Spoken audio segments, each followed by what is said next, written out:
But this isn't a resolution about a constitutional question, Mr. Speaker. Read this resolution.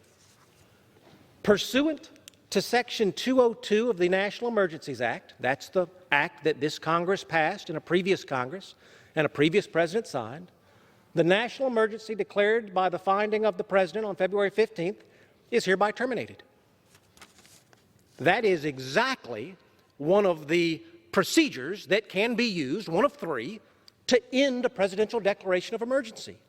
What we're doing here today has nothing to do with reclaiming powers of Article 1. We're just following the law that folks already wrote.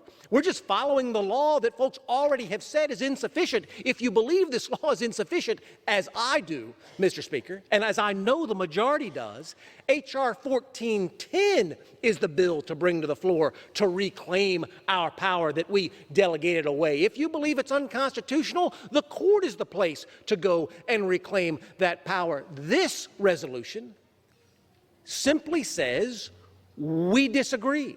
It's the same one we passed earlier this year. It's the same one the President vetoed earlier this year, and we're going to have that same conversation again. I pledge to my friends on the other side of the aisle, when we get ready to reclaim constitutional power, count me in. I told you that in the Rules Committee 2 days ago, that I wanted to support Article 1 over Article 2. I cast that vote yesterday. I'll cast that vote again tomorrow. But, Mr. Speaker, what my amendment will do if we defeat the previous question is in no way a partisan exercise.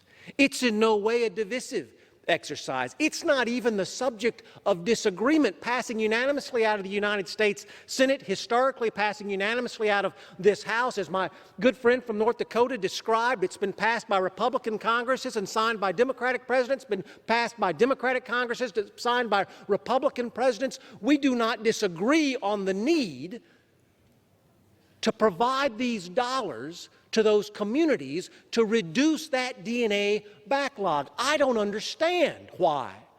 Since May of this year, when the Senate passed it unanimously, this House has failed to take it up at all.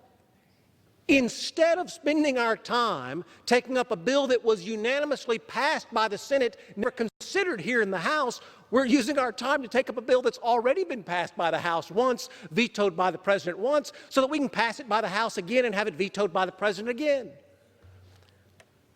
I get the headlines. I understand what the press releases look like. I watch the Twitter feeds. I see the Facebook posts. I get the communications narrative of look at us and look what we're doing. I just grow weary of it, as I know my friends on the other side of the aisle do too.